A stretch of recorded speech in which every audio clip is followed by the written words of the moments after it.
Chers amis, bonjour, je suis heureux de vous retrouver. Nous allons aujourd'hui nous pencher sur la sidra de Va'era, la deuxième sidra du livre de Shemot, une sidra qui va poursuivre le récit de l'Exode, le récit de la libération du peuple d'Israël. Dans la première sidra de Shemot, Moshe a reçu l'ordre de l'Éternel d'aller voir le Pharaon et de plaider pour une libération du peuple juif. Ce que Moshe a fait avec son frère Aaron, mais cette première confrontation avec le Pharaon fut un échec, du moins du point de vue de Moshe. Le Pharaon a pris ceci avec beaucoup de hauteur, il a tourné en dérision Moïse, et il a imposé un esclavage encore plus dur sur les béné Israël, à savoir, ils devront maintenant aller la nuit chercher la paille dans les champs pour pouvoir fabriquer les briques. Moshe est quelque peu désemparé, il s'adresse à l'Éternel, lui dit « Lama reota la hamazé, pourquoi as-tu fait du mal à ce peuple ?»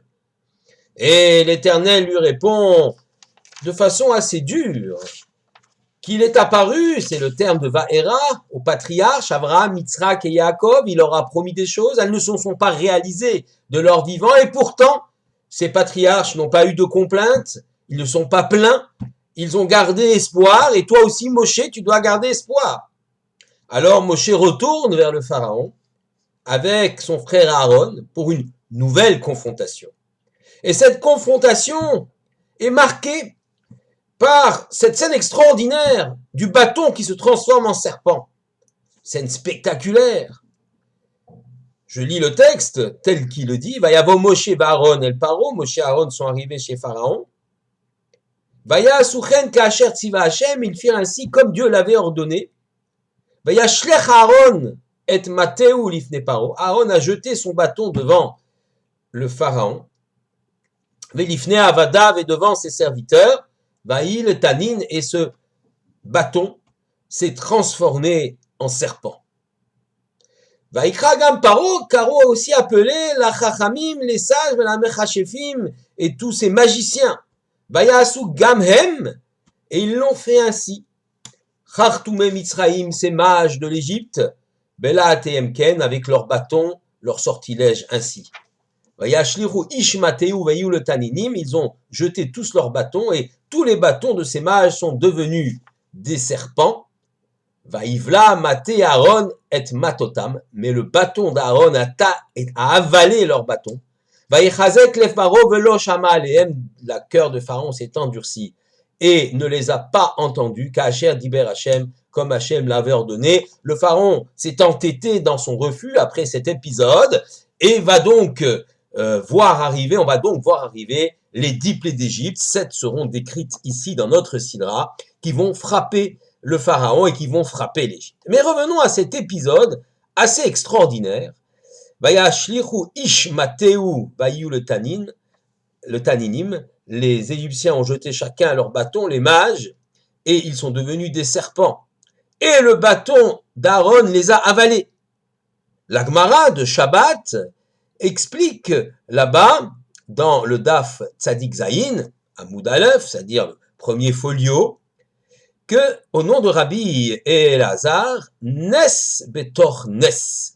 C'est un véritable miracle qu'il y a dans le miracle. Le premier miracle, c'est que le bâton se transforme en serpent. Le deuxième, c'est que le bâton avale les autres serpents. Comme Rashi dit, Lachar Shechazar Venaase Maté, après que le bâton le serpent de Aaron soit redevenu un bâton, Bala'an velo que sheutanin, il les a avalés et pas lorsqu'il était un serpent, dit Rashi.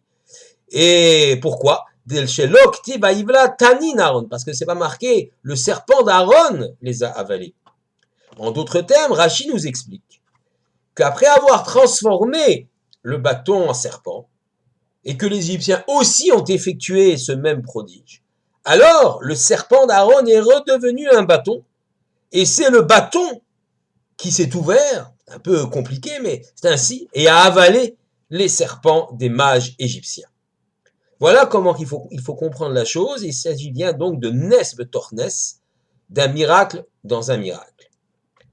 Je voudrais ici rapporter l'enseignement du Khatam Sofer, Rav Moshe Schreiber, qui était donc le Rav de Pressburg, Bratislava, à la fin du XVIIIe, au début du XIXe siècle.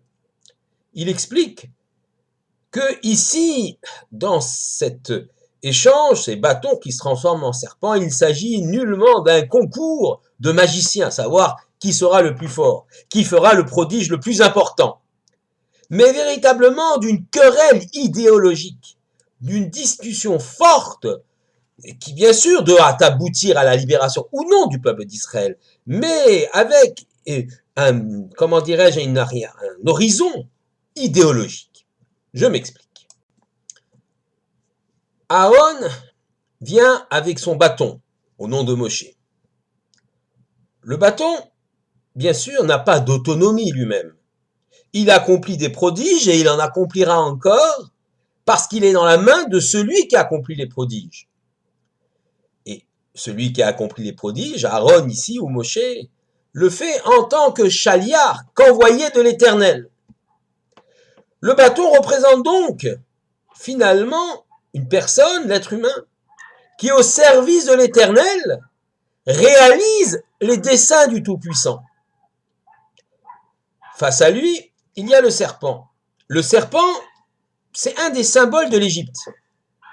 D'ailleurs, nous savons que la représentation du serpent se retrouve dans de nombreux endroits sur les bas-reliefs égyptiens.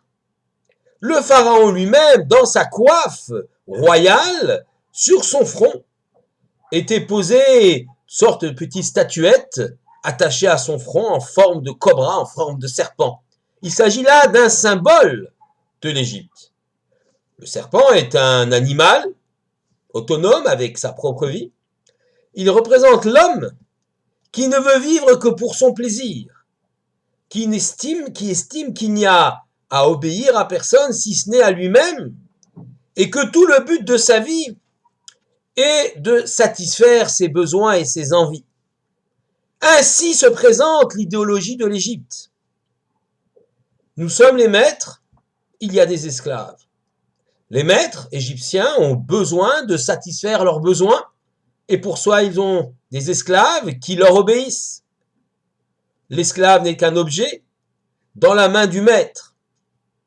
Mais en aucun cas, le maître ne pense à réaliser une mission, à construire quelque chose. Le bâton d'un côté, c'est l'homme qui se considère être l'instrument de Dieu dans la réalisation d'une mission.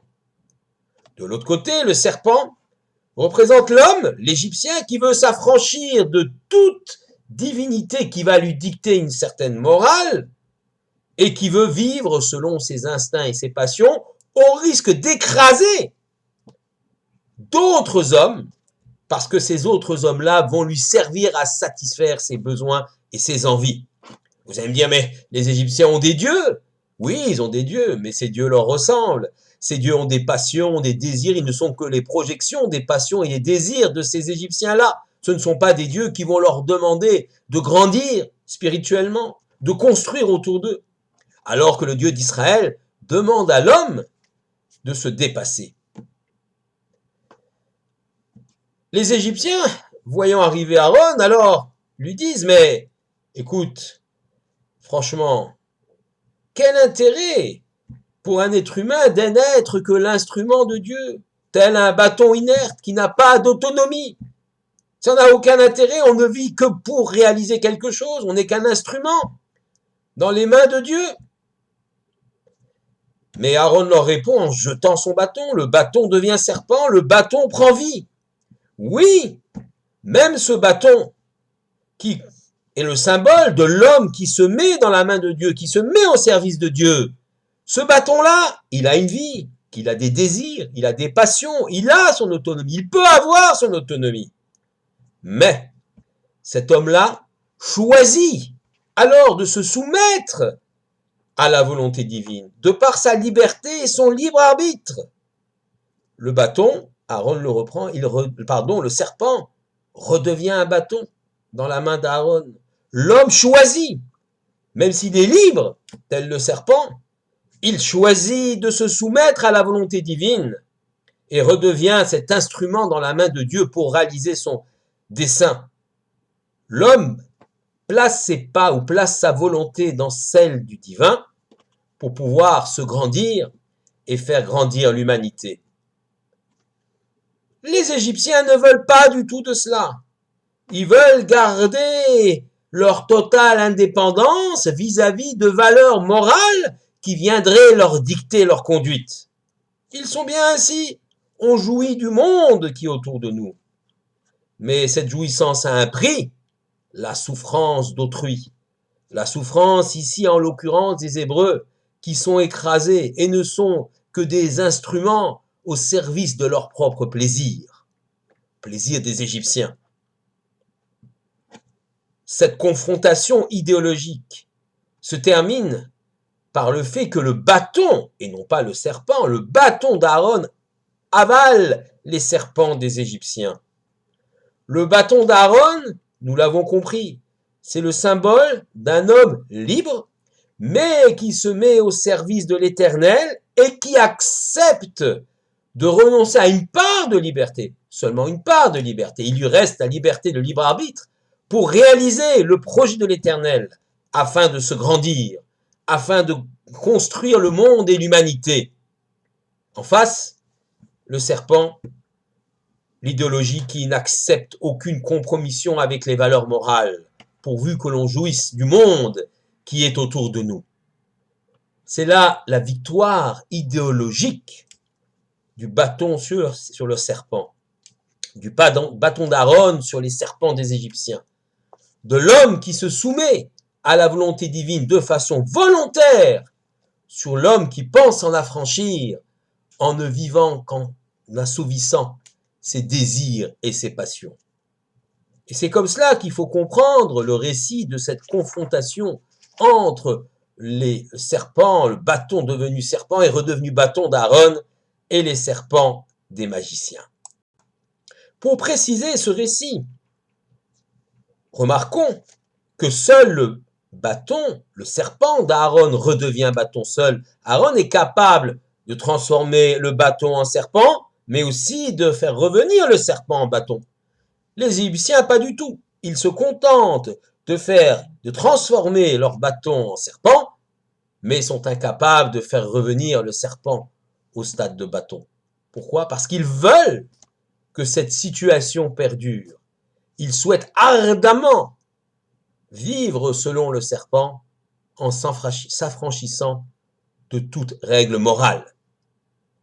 La victoire des Hébreux, de Moshe, de Aaron sera totale, mais bien sûr après la 10e plaie, où là, finalement, le Pharaon va se soumettre à la volonté divine, comprenant que dans ce monde, ou feignant de comprendre que dans ce monde, on ne peut vivre sans règle morale, et que l'incursion de l'Éternel dans l'histoire, elle est bénéfique, afin de donner aux hommes une morale, des valeurs dans la vie. Je voudrais terminer par ce symbole du serpent. On a expliqué que serpent, le Pharaon le portait sur son front.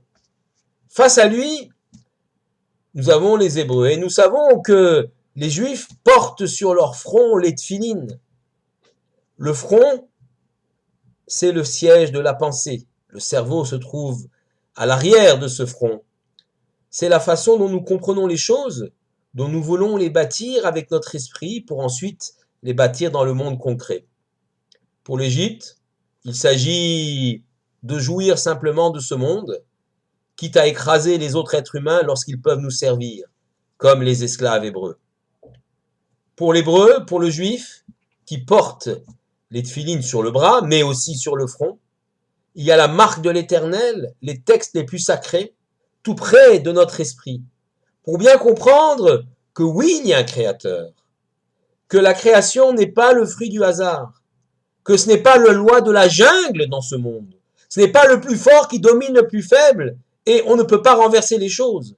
Les Égyptiens considéraient que si on n'a pas de valeur morale, alors c'est la loi du plus fort qui doit s'imposer.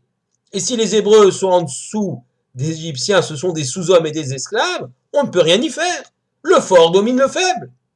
C'est contre cette idéologie-là que Aaron et Moshe viennent combattre. Cette idéologie qu'ils viennent combattre, et le symbole effectivement des tefilines le montre, à la place du serpent, signe d'une liberté qui ne cherche que la jouissance, il y a les tefilines, signe d'une liberté qui accepte de se soumettre aux valeurs morales que l'Éternel nous a offertes.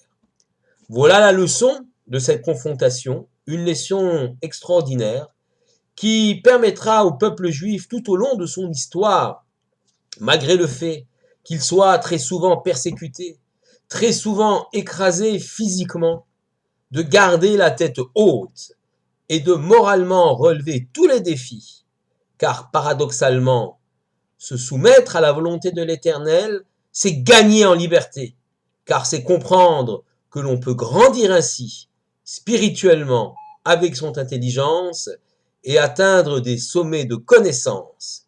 Et sans la connaissance, il n'y a point de liberté. Je vous remercie. Shabbat Shalom à tous.